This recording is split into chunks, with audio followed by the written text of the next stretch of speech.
Senti hier les dizaines de milliers de spectateurs, de joueurs qui étaient là. Et Marie-Claude Schick, correspondante de TF1 à Marseille, les a regardés vivre la journée du 14 juillet, ici au Parc Borély.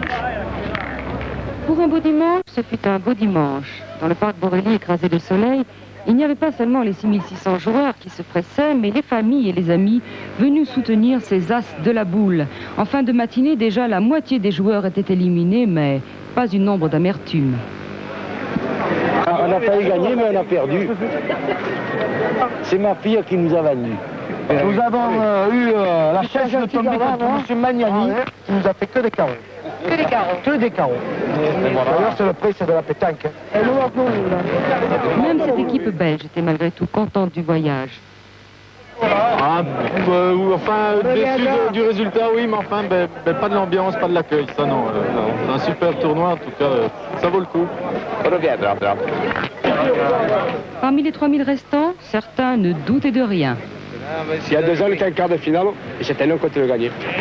Foyo, Kokoya, Lucchesi ne font pas peur. Voilà. D'autres étaient plus modestes. Voilà. Le Ricard à Marseille, c'est quand même un championnat du monde, et il faut en convenir. Arriver au bout, c'est dur. Moi, je suis arrivé en quart de finale, ça a été très dur. Alors, si cette année j'arrive en finale, je suis sûr que je vais perdre 10 kilos. Mais plus que la performance, ce qu'il y avait d'extraordinaire, c'était cette atmosphère de fête dans le parc. Ils étaient des milliers venus de tout le midi. Les pelouses accueillaient un immense pique-nique, après lequel la sieste était de rigueur. Enfin, pas pour tout le monde. Je vous aime sans espoir. Et quand même, j'ai chanté pour vous ce soir.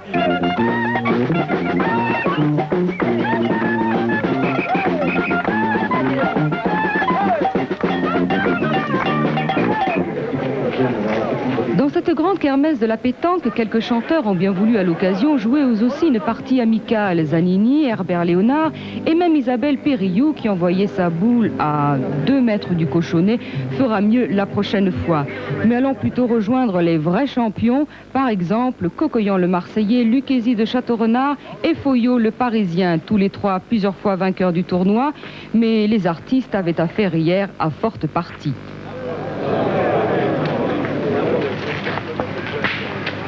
Mais il y avait aussi le festival off, celui des familles et des amis, et celui-là dure toute l'année.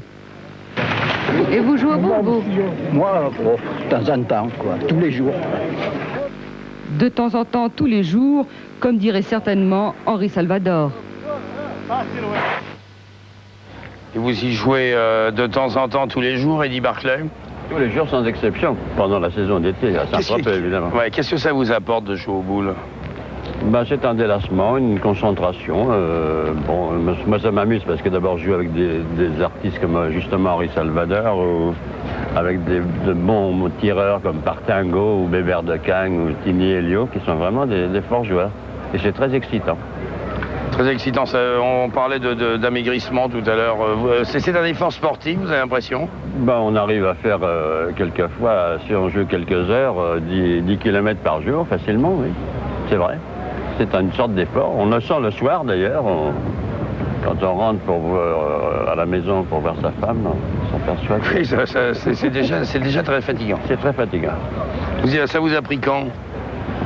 Oh, ça m'a pris quand j'étais môme, c'est-à-dire il y a 35 ans environ, vers l'âge de 25 ans. À ce moment-là, vous êtes mis à jouer tous les jours? Pratiquement, oui. J'étais à Cannes à cette époque-là. À ce moment-là, je jouais avec Alain Delon qui avait 20 ans. On jouait avec Charon, avec Hirsch, avec ces gens-là. Et on jouait sur la place de l'Étang, à Cannes. Maintenant, on a changé d'endroit. On joue. Et c'est sérieux, c'est sérieux? Ah, c'est sérieux. On joue sérieusement. On joue très sérieusement. On fait les parties avec Daniel Echter, avec Eddie Mitchell, avec tous nos copains de Saint-Tropez. On joue vraiment sérieusement, précisément. Yvon Samuel, vous avez rencontré des milliardaires. Là, j'ai entre les mains votre livre qui est publié par Michel Lafon et Carrère. Vous avez rencontré des milliardaires qui jouent à la pétanque? On peut dire qu'Eddie, d'une certaine façon, est un milliardaire. D'ancien franc peut-être, de cœur. Mais je pense qu'il y en a un, en tout cas, qui est le sponsor de toutes ces manifestations boulistes, qui est ici présent. Et et qui fait partie des Ah oui, il est 10 pour plus l'instant grosses fortunes de France. Enfin, son nom est là, mais lui, pour l'instant, il est chez lui. Oui. Paul Ricard, dont le succès est dû, dites-vous dans votre livre, à un engouement populaire. C'est certain, c'est indéniable que le pastis est une boisson de l'été et ça tombe tout à fait avec les gens que j'ai recherchés, qui sont des gens qui, en dehors de leur travail, cherchent aussi des loisirs, souvent estivales, de façon estivale. Et boire un coup, c'est un loisir. Et boire un coup fait partie du plaisir, si je puis dire. C'est assez étonnant, comme vos milliardaires. Vous en avez rencontré combien pour J'en ai rencontré 70. 70 et j'en ai recensé plus de 600. Ouais. Dans le monde entier, c'est un livre international, mais je dois dire que les Français y ont une part... Il y a 5-6 Français, quoi. 5 ou 6 Français, voilà. Alors, ça fait pas beaucoup, quand même. Ça fait peut-être pas beaucoup, mais enfin, si vous comptez... Alors, il y a les Dassault. Il y a les Dassault, il y a Foirat, il y a Alec Wildenstein, il y a les Tétinger, puis il y a quelqu'un qu'on connaît bien à la Marseillaise. Hein. Et à Saint-Tropez. Et à Saint-Tropez, c'est Jean-Baptiste Doumagne. Et voilà, Jean-Baptiste Doumagne a, je crois, le privilège de faire partie de ces gens qui peuvent réunir 100 millions de dollars en une demi-journée s'ils en ont besoin. Naturellement, mais Jean-Baptiste Doumagne, c'est un milliardaire. C'est un milliardaire, c'est un homme d'affaires. C'est un homme d'affaires et qui a des convictions... C'est pas un milliardaire forcément jouissif uniquement de ses milliards pour le plaisir, c'est surtout un homme d'affaires. Il y a des d'affaires. convictions qu'il défend avec beaucoup de ténacité, beaucoup de vigueur. Et là, il a des convictions politiques bien connues. Il dit, je vis dans un monde où il faut que je me défende à la façon des milliardaires, dans un monde capitaliste. C'est surtout quelqu'un qui rapporte beaucoup quand même au commerce extérieur de la France. Absolument. Dites-moi, Jean-Noël Tasset, ça vous semble curieux que j'ai invité Yvon Samuel pour parler des milliardaires à la fête de la Marseillaise? Moi, personnellement, je trouve que les milliardaires sont pas assez nombreux. Et je trouve qu'il y a beaucoup trop de pauvres, surtout. Les milliardaires actifs, finalement, sont des gens qui font travailler les autres. Naturellement, le problème des milliardaires m'est un peu second par rapport au problème de ceux qui n'ont pas les possibilités de vivre parfois décemment. Et comment ils vivent Comment ils vivent, ces gens-là? Je pense qu'ils passent par plusieurs périodes. D'abord, on ne peut pas les cataloguer. Il y a des héritiers, il y a les self-made men, il y a ceux qui ont trouvé quelque chose de fantastique. J'en ai connu des jeunes en Californie, par exemple, mais j'ai aussi rencontré un monsieur en France qui est complètement inconnu, qui a un certain âge et qui est l'homme le plus riche du Champagne. Voilà, le champagne, c'est une autre boisson qui permet de devenir très très riche quand on le négocie bien. Ouais, on s'aperçoit en définitive dans votre livre, et on se demande si ce n'est peut-être pas une excuse pour vous. On s'aperçoit que tous ceux que vous avez choisis font vivre beaucoup de monde. Bien sûr, ils sont milliardaires, mais en définitive, ils font vivre beaucoup de gens, des travailleurs, des gens qui, grâce à ces milliards accumulés, vont faire vivre d'autres. Écoutez, le milliardaire le plus actif, c'est quelqu'un comme Cardin, par exemple, qui fait vivre 180 000 ouvriers et qui lui dit bon, j'ai rien dans ma poche, s'il fallait un jour que je réalise, j'aurais peut-être les $200. Il y a 200. Oui, allez-y, vous êtes là. C'est pour ça que j'ai fait un peu de provocation pour ça. Milliardaire de Paul Ricard. Je vous dirais que c'est un homme qui vit d'une façon très modeste, simplement, et que c'est un exemple à suivre. Mais je vais vous dire, la façon modeste dont vivent la plupart des gens que j'ai vus, c'est en général parce qu'ils ont fait un grand tour. Ils ont passé le cap des yachts, des avions privés, des domaines un peu partout, et finalement ils recherchent une certaine tranquillité. Ils se retrouvent, c'est aussi une réussite d'arriver à se tenir à peu près au niveau du Jean-Noël. Moi, à mon avis, le problème, c'est pas le problème des milliardaires. Le problème, c'est ce qu'on fait des milliards. Il y a des gens qui, effectivement, gaspillent ces milliards. Il y a des gens qui les stérilisent. Et il y a des gens qui les investissent dans des secteurs productifs. Si on prend la famille Peugeot en France, on se rend compte, par exemple, qu'elle n'a pas investi pendant 20 ans dans ces entreprises et qu'on a été bouffé littéralement. Ils ne sont pas dedans. Hein. Ils ne sont pas dedans. Mais enfin, ce sont de vrais milliardaires. Ce sont de vrais milliardaires. Et sans doute beaucoup plus lourd en milliards que Pierre Cardin lui-même. Cardin, c'est un créatif. C'est un type qui mérite finalement ce qu'il a gagné. Mais Peugeot, les héritiers... En ce qui le concerne, et on pourrait trouver d'autres exemples, c'est un homme qui vit dans une chambre, il fait son lit lui-même, et je ne crois pas qu'il soit même au courant de ce qu'il a chez lui. Absolument pas. En tout cas, en ce qui concerne l'argent, c'est très général chez les milliardaires. C'est un créateur. Lui, c'est un créateur. Comment vous réagissez à ce type de conversation sur les gens qui gagnent de l'argent? Non, moi j'aime bien l'idée que vous énonciez en disant ça dépend comment on dépense ses milliards ou son argent d'une façon générale. Je crois que c'est ça. Finalement, quelqu'un qui amasse une fortune pour rien en faire, c'est complètement ridicule. Ça veut dire qu'il faut effectivement l'investir Ou ça veut dire qu'il faut au moins le dépenser intelligemment, parce qu'en le dépensant intelligemment, on fait aussi travailler du monde. C'est-à-dire, si vous donnez des réceptions, si vous donnez des fêtes, si vous faites de la production, si vous faites des choses comme ça, à ce moment-là, vous investissez intelligemment. Et l'argent tourne, est dépensé, il est réinvesti constamment. Oui, mais nous sommes quand même dans une société complètement inégale, parce que c'est dramatique de voir d'un côté ces milliards accumulés, et de l'autre ces gens qui ont des qualités, des talents, mais qui n'ont rien. Qui n'ont rien et qui ne peuvent pas vivre décemment. Là, vous n'avez pas l'impression que notre époque aussi est une époque qui fait qu'on est moins jaloux qu'avant. C'est pas une question de jalousie, je crois que c'est une question d'efficacité de la société. C'est une question de justice, ça c'est une question humaniste. Mais en même temps, c'est une question d'efficacité. Parce que si on donne aux gens les moyens de vivre et de se développer, de se mettre en valeur, c'est toute la société qui en bénéficie. Ce qu'il y a de formidable, c'est que pendant que nous parlons, et Christian Gomila a raison, il nous montre des gens qui jouent aux boules. Et j'allais résumer le propos en disant ils n'en ont rien à faire de notre conversation. Ils continuent à jouer aux boules, ce qui est à peu près, en définitive, l'objet principal de ce concours, Michel Montana, non? Absolument, oui, c'est l'objet de ce concours. Quand on joue aux boules, on oublie tout, non? Tout, absolument tout, et c'est passionnant. Bon, alors je vais aller les voir quand même. Eddy Barclay, vous allez jouer dans...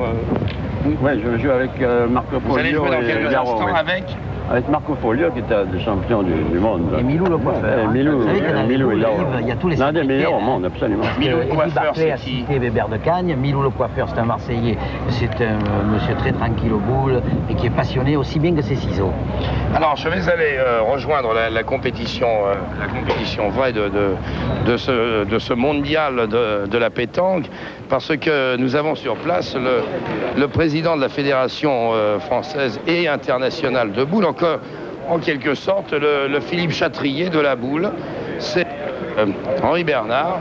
Président, est-ce que cette partie se passe dans les règles? Oui, cette partie se déroule très bien, très disputée d'ailleurs, car les deux équipes en présence sont de bonne qualité. Alors, lorsqu'il y a une espèce de regard, j'allais dire artistique sur la boule, il y a l'accent, il y a la mauvaise foi souvent, et il y a la discussion. Est-ce qu'aujourd'hui, à ce niveau-là, on a dépassé? Ça, c'est tout dépassé, là, ce que vous me dites, là, M. Mourouzi, l'accent. Bon, il y est suivant les joueurs en présence et les régions dont ils se trouvent. La mauvaise foi, c'est terminé. Et le côté artistique non plus. Les parties sont disputées âprement.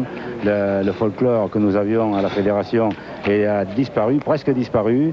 Il en reste encore un peu dans certaines compétitions, mais dès qu'on arrive à une compétition de haut niveau, le sport prend le dessus sur tout. Là, vous voyez, on vient de voir, grâce aux caméras, on vient de voir. C'est un juge qui vient de prendre un mètre. Non, ce sont les joueurs qui ont regardé le point. D'abord, les joueurs mesurent le point eux-mêmes et ils n'appellent l'arbitre que s'ils ne sont pas d'accord. Chaque partie a un arbitre. Viens, on vient de l'appeler du reste. Voilà, il va aller mesurer. C'est d'ailleurs le président délégué du comité, qui est également arbitre, qui va mesurer le point. Fédération internationale, vous avez combien de pays regroupés? 28 pays. 28 pays. Où est-ce qu'on joue le plus loin aux boules, à la pétanque? En Australie. En Australie? Oui, c'est tout récent. L'Australie vient de demander son adhésion à la Fédération internationale il y a un mois. Voilà, en quelque sorte, Marie-Laure nous a fait découvrir ce qui se passe ici, qui va se dérouler jusqu'à mercredi. Mercredi, c'est la grande finale. Mercredi, à la finale, dans le stade qui est... Il y a des pronostics? Je ne peux pas vous le dire. Vous ne pouvez pas le dire en tant que président de la fédération. Non, mais de toute manière, c'est assez difficile compte tenu des équipes en présence. Ces deux-là sont bonnes, il y en a une qui va disparaître. Vous voyez, il y en a déjà qui ont disparu hier, qui étaient de bonnes équipes, elles se rencontrent avant, c'est le hasard du tirage au sort. Bon, la pétanque continue à exister, le folklore un peu moins. Ah, le folklore beaucoup moins. D'ailleurs, nous nous employons à le faire disparaître dès qu'on rentre dans la compétition, la bonne compétition. C'est le sport qui prend la place. Bien, merci Monsieur le Président. Voilà Marie-Laure. Et en tout cas, il n'y a pas de folklore à la Bourse de Paris, je suppose, Monsieur Tendron. Il n'y a pas de bourse aujourd'hui. Il n'y a pas de bourse aujourd'hui? Non, mais non, vous pouvez, allez-y, jouer. Vous avez encore 2 minutes devant vous. Écoutez, Marie-Laure, vous jouez vous-même. C'est la frappe du 14 juillet. Marie-Laure, vous avez déjà joué avec M. Gauthier à la boule? Ça m'est arrivé de jouer à la pétanque, oui. De jouer à la pétanque? Oui. Écoutez, on fera un match, hein, Yves, d'accord? Comment? On fera un match. Pas un match. Bon, écoutez, on fera un match, oui. Dès que vous arriverez à Saint-Tropez, il y aura Barclay qui nous permettra de jouer à la pétanque avec lui, mais je crois qu'on sera complètement battu. Il ne faut pas avoir mal aux côtes pour jouer à la pétanque. En tout cas, avec Pierre Giraud, nous jouerons aux boules cet après-midi. Vous voyez ici, tout se passe bien. Et jusqu'à mercredi, la Marseillaise, Ricard et la Fédération française et internationale de boules organisent ce plus grand concours du monde qui est le concours de Marseille chaque année. Et c'est le 24e où nous étions aujourd'hui. Au revoir. Au revoir Yves, bonnes vacances. Merci.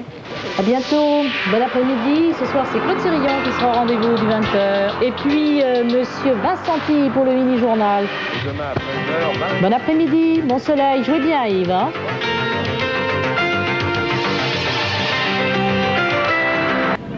La première journée de cette compétition est toujours la plus spectaculaire. Près de 50 000 personnes présentes hier au Parc Borély. Des milliers de joueurs et malgré tout, quelques grosses surprises dans le domaine sportif avec l'élimination du trio Lucchesi, Foyot, Cocoyan, les grands favoris de l'épreuve. Les parties sont parfois animées, ça discute ferme, même si la plupart des joueurs viennent surtout pour passer avec famille et amis une bonne journée au soleil. Pour nous, c'est pas important parce qu'on est une équipe de copains qui viennent nous amuser la journée. Hein. De toute façon, demain, on ne peut pas venir. Hein. Donc, demain, on travaille. Alors, au plus mal, ce soir, on est éliminé. Autre tradition, le trophée des artistes, où chanteurs, journalistes, hommes politiques et autres vedettes s'affrontent sous le regard ravi des amateurs d'autographes. Les parties sont de qualité parfois inégale, mais laissent apparemment de bons souvenirs aux intéressés.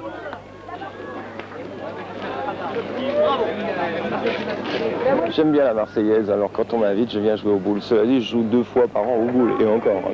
Alors on se demande quand même s'il n'y a pas un peu de masochisme pour un chanteur. Il affronte la foule tout le temps et il a des loisirs, il vient jouer au boule au milieu des gens qui l'appellent, etc. Ben oui, mais ça fait, tu sais, moi ça fait 18 ans que je fais ce métier et ça fait 18 ans que je suis habitué à ça, ou presque. Et ça fait toujours plaisir, malgré tous ceux qui vous appellent Albert au lieu d'Herbert ou de Hervé au lieu d'Herbert, mais c'est pas grave, l'important c'est que je vous appelle. C'est le jour où ils m'appelleront plus que ça deviendra grave. Pourquoi j'ai pas le droit de jouer au boule, moi? Hein? Si, mais on ne te voyait pas tellement dans ce registre. Ah bon? Oui. Non, moi je sais pas, j'aime bien. On m'a dit, il y a une partie de soleil avec du pastis et des boules, je suis venu, je suis joué aux boules. T'es venu pour le pastis ou pour les boules? Voilà, un peu les deux si tu veux. Oui. Pour le soleil surtout. Et tu reviendras? Ouais, bah ouais, avec plaisir, c'est marrant. Et ça gagne, ça perd pour l'instant? Ah moi je me suis fait jeter tout de suite, si tu veux. Ils m'ont vu venir et ils se sont dit non, celui-là c'est pas un pro.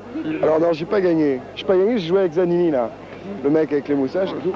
Et lui il a gagné par contre. C'est un bon boule, hein.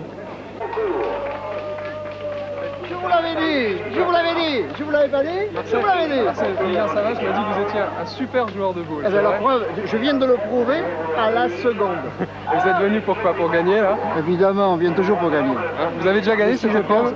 Non, jamais. À pétanque. Mercredi soir, à 16h30, il ne restait plus que 6 pour une finale qui a tenu en haleine les 9000 spectateurs présents. Et pour la 6e fois, Albert Pisapia l'emportait en compagnie de Daniel Texier et Noël Bingler. Les vaincus, René Macari, Gérard Sigal et Jean-Pierre Ferré, peuvent être associés à leur vainqueur, puisqu'après plus de 2 heures de jeu, et alors que l'on jouait la 12e mène, les deux équipes étaient à égalité, 12 partout.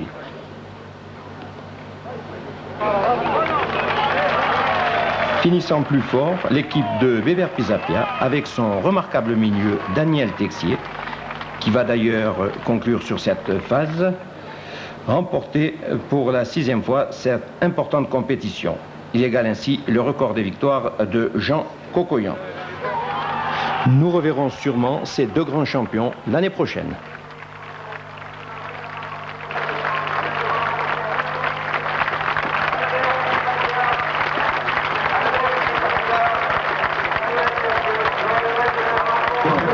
Albert Pisapia, vous venez d'égaler le record de Cocoyan. Alors est-ce que vous serez présent l'année prochaine? Ah, à moins que je meure.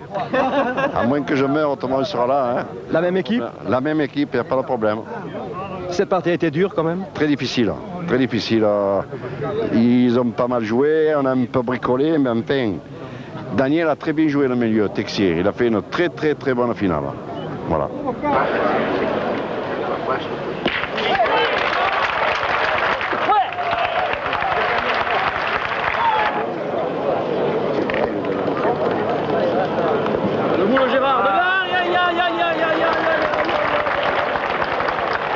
Macari, vous venez de perdre une partie que vous auriez pu gagner, mais vous avez déjà gagné ce concours. Oui, exactement. J'ai gagné ce concours en 1970 et en 1969, bon, mais je venais d'être déjà champion de France à pétanque et je pense maintenant je perds en finale. Bon, j'aurais voulu gagner parce que je joue quand même avec de jeunes joueurs et quand même je pense qu'ils ont fait plaisir à tout le public qui était nombreux. Et sincèrement, j'aurais voulu la gagner, mais surtout pour eux. Quand vous êtes revenu 12 à 12, est-ce que l'espoir est revenu de le gagner? Écoutez, moi je vais vous dire sincèrement, quand je fais une partie de boule, la première des choses, j'ai jamais perdu, et à 12 à 12, je me voyais encore gagnant.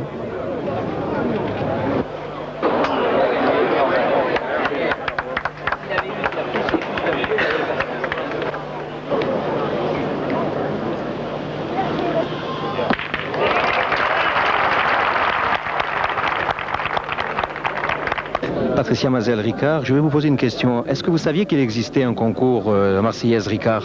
Je le savais, mais je n'avais jamais assisté et j'ai été vraiment frappée par la concentration des joueurs. Je trouvais que c'était vraiment exceptionnel. Est-ce que vous aviez un favori? Oui, mais ça n'a pas été le gagnant. Mais est-ce que vous-même, vous jouez au boule? Est-ce que vous participez? Oh, j'ai joué quand j'étais enfant, mais rien de comparable à ce qu'on vient de voir. Mais il n'y a pas longtemps alors? Oui, pas si longtemps que ça, oui.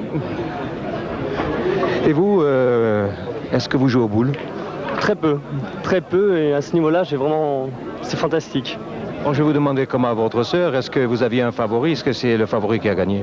Je n'avais pas de favori car je ne m'y connais pas suffisamment pour donner un favori. C'est la première fois que vous voyez le concours? À ce niveau-là, oui. Est-ce que l'année prochaine vous reviendrez? Ah oui, pour le 25e anniversaire, sans aucun doute. Jean-Noël Tazès, la Marseillaise a changé de forme, a changé de look, et vous faites beaucoup pour les boules. Oui, tout à fait. Les boules, pour nous, c'est une tradition, puisque ce concours qui vient de s'achever a vécu aujourd'hui sa 24e édition. Donc c'est une tradition longue. Néanmoins, la modification du look du journal, son changement, s'accorde parfaitement du maintien de cette tradition. Au contraire, car nous voulons à la fois un journal moderne, ouvert sur les problèmes de la vie d'aujourd'hui, un journal jeune, un journal plus culturel que ce qu'il a pu être dans le passé, et en même temps un journal qui conserve cette grande tradition populaire du sport bouliste. C'est-à-dire que notre ambition, c'est d'être, comme on l'a dit, d'être un concours de renommée mondiale. Et nous allons certainement faire des efforts pour intéresser davantage de pays étrangers à ce concours de la Marseillaise et de Ricard. Monsieur Michel Montana, il y avait pourtant beaucoup d'équipes étrangères cette année. Absolument. Nous avons 17 pays représentés. Notre président l'a dit tout à l'heure dans son intervention. La Suisse, l'Italie, l'Espagne, y compris les États-Unis, avec 2 équipes de San Francisco, les Belges, enfin disons des équipes qui viennent de partout, de Hollande, vous voyez, du Luxembourg, d'Allemagne fédérale, comme on vous l'a signalé tout à l'heure. Effectivement, c'est vraiment le mondial des boules. L'international Ricard, la Marseillaise, a une puissance telle. J'ajouterais que notre concours maintenant a dépassé des choses qu'on ne connaît pas dans les boules. Par exemple, pour réunir 7000 joueurs ici, sur le Parc Borelli, un 14 juillet, quand se déroule dans toute la France, dans chaque village, un concours de boules, y compris à quelques kilomètres du Parc Borelli, mais croyez-moi, il faut le faire. Monsieur Armand Rafali et monsieur Georges Martin, vous êtes administrateur de la société Ricard et directeur des relations extérieures. Alors je vais vous demander, puisque depuis 24 ans, vous suivez ce concours, la Marseillaise Ricard, est-ce que vous ne trouvez pas que le folklore a disparu? C'est normal, car le concours, à son origine, était un critérium et que maintenant il est devenu une épreuve internationale. Et il y avait aussi dans le comportement des joueurs beaucoup plus de cinéma entre guillemets, et je crois qu'effectivement le spectateur était friand de ces querelles et de ces cris et de ces démonstrations qui étaient effectivement très folkloriques. Mais je crois que ce qu'on peut retenir aujourd'hui, c'est que s'il n'y a plus tellement ce folklore des joueurs, il y a toujours une ambiance fantastique, parce que cet international Ricard à pétanque est fait par une équipe de gens qui finalement travaillent dans la joie et dans le plaisir. Ce qui fait qu'ils apportent eux-mêmes le folklore, si vous voulez, autour du Ricard la Marseillaise. Je pense qu'on crée à travers cette manifestation un climat de sympathie envers notre marque, parce qu'on est capable, on a été capable et on est toujours capable de monter une opération de ce genre, une manifestation de ce genre, dans laquelle les gens qui aiment la pétanque peuvent venir participer et affronter les meilleurs, et pourquoi pas gagner. Le jeu de boules, la pétanque, est certainement un des sports parmi les plus conviviaux aussi, parce que même si les parties sont acharnées et sont très dures, il y a quand même des relations humaines très chaleureuses, on le voit bien dans la pétanque. touche pas Jean-Pierre, c'est ouais, voilà, se toucher, on est entre amis. Non, on touche rien. Alors c'est pareil, je pars, on est. Je crois que le succès est fait, c'est parce que personne ne veut manger l'autre, c'est-à-dire tout le monde a un intérêt commun. Et avec cet idéal, je pense que le succès de l'organisation, le succès de la fréquentation, le succès du concours en lui-même font qu'on n'a pas besoin de tirer la couverture à soi, elle est naturelle, c'est quelque chose de communautaire et nous profitons parfaitement et l'un et l'autre, et avec la boule au but, avec tous les autres sponsors, comme on dit maintenant, on profite parfaitement de toute cette organisation et de ce succès. Il n'y a pas de compétition comparable dans la discipline sportive que sont les boules. Il n'y a pas de compétition au monde plus importante. C'est pour ça que nous nous permettons de qualifier l'international de mondial. Et en fait, je crois que c'est une manifestation de l'amitié et de la bonne humeur du Midi. Et je crois que plus que jamais, elle a été cette année, cette manifestation. Ouais, d'ailleurs, tout à l'heure, je parlais avec le gagnant, et qui n'est pas très jeune, vous l'avez vu. Et je lui disais que je l'admirais. Mais vraiment, c'est très difficile. Mais ce qui est bien, c'est que c'est un championnat du monde qui demande donc des qualités sportives, puisqu'il faut travailler pendant 4 jours sous un soleil brûlant. Il faut se battre, il faut de la concentration, comme dans tous les sports. Mais ce qui est bien, c'est qu'on n'est pas obligé, c'est un peu comme le golf, si vous voulez. On n'est pas obligé d'être très jeune ou de faire tous les jours 2 heures de gymnastique pour pouvoir faire ce sport. Il faut avoir envie de gagner et il faut avoir beaucoup d'endurance et on peut gagner ce concours. Et ici, il faut aussi beaucoup de technique, bien entendu. Chose qui me manque bien. Il ne me reste que la volonté.